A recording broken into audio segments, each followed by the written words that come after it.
Have you ever seen a cat? Who could cook better than a Michelin chef? Well, meet Max, a red, fluffy tabby with a white belly, a chef's hat, and one very dangerous secret. Every dish he cooks comes with a twist that could save your life or ruin your destiny. One foggy morning in Mio Town, Max opened his tiny restaurant, Paws and Pepper. His best friends were already there. Bella, a tech-savvy raccoon, and Spike, a bulldog with a golden heart and zero patience. But something strange was happening in the city. Customers kept whispering, "Max's food. It makes you dream things. Real things." And they weren't wrong. One evening, a mysterious customer arrived. He wore dark sunglasses and spoke with a snake-like hiss. "I heard your curry, Ken. Reveal the future," he said. Max raised an eyebrow, but cooked the dish anyway. As the stranger ate, a thunderclap hit the sky and the power went out across all of Mio Town. Next morning, Spike disappeared. No note, no paw prints. Just his favorite spoon lying on the ground. Bella quickly hacked into every camera in town. Last sighting of Spike, leaving Max's restaurant. With glowing eyes. "What was in that curry, Max?" Bella growled.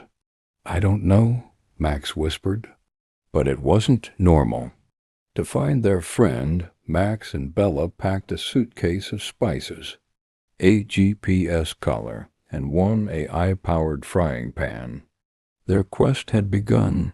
Through neon-lit markets and midnight trains, they followed clues left by Spike puzzle recipes, encrypted into grocery lists.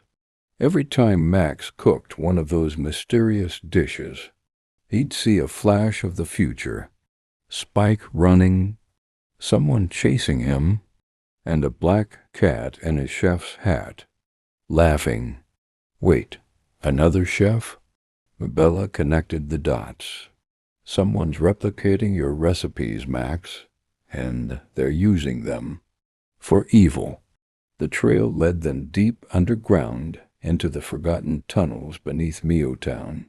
There, hidden in the shadows, was a secret kitchen, and in it a cat who looked exactly like but his eyes were colder, sharper.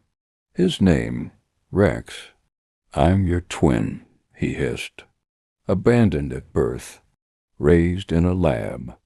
You cook to heal, I cook to control." Spike was locked in a cage nearby, under a sleeping spell caused by one of Rex's dishes. "Let him go," Max shouted. "Oh, I will," Rex smirked, "if you help me cook the final dish. One bite, and the whole city will obey me." Max pretended to agree. They began cooking side by side, flames dancing, spices flying. But while Rex was distracted, Bella reprogrammed the AI frying pan. It secretly swapped the key ingredient, dragon pepper, with rainbow garlic. When the final dish was ready, Rex took the first bite. Suddenly he began laughing uncontrollably, then crying, then confessing every evil thing he'd done. The rainbow garlic had reversed the spell. It made anyone speak the truth from their soul. Spike woke up. Max tossed Rex's hat into the fire. And the underground kitchen? It exploded in a firework of flavors. Back at Paws and Pepper, as the helicopter soared through the sky, the team had just one clue, the word infernum, etched into a chili pepper found in the bandits' hideout. Leo squinted at the clue. Infernum? Latin for hell. But it's also the name of a forbidden spice market. Milo, scrolling through his holographic map, gasped. There, a floating black market over the lost volcano. No one's dared to go near it in years. Tigra cracked her knuckles. Then we're going. Hold on tight. A volcano's peak pierced through thunderclouds. Lightning flashed around them, and the market hovered above lava flows on rusted platforms. They landed and were immediately surrounded by shadowy figures in cloaks, all holding rare spices like weapons. Leo, unfazed, stepped forward and whispered the secret word, "Spicy Paw." The crowd parted. An ancient armadillo chef emerged, Master Embershell. His beard was singed and his apron had scorch marks. "You seek the ember seed," he rasped. "But the price is a memory." "A memory?" asked Poco. "Yes, to take the seed. One of you must give up your most precious memory." Silence fell. Everyone looked at each other. Then Leo stepped forward. "Take the memory of my first meal as a chef." A beam of light flashed. The ember seed appeared glowing red and vibrating with energy. As they returned to Mio Town, they saw chaos. The bandits had returned, now armed with robotic rats, and were forcing the town to eat bland tofu bricks. "Time to spice things up," Milo shouted. What followed was an epic food fight. Flying noodles, exploding meatballs, and one flaming hot burrito that sent a robot flying into orbit. Leo, using the ember seed, cooked the final flame stew, so delicious that when the bandit leader took a bite, he wept, then hugged Leo. "I only ever wanted to feel warmth again," he confessed. "My heart had gone cold."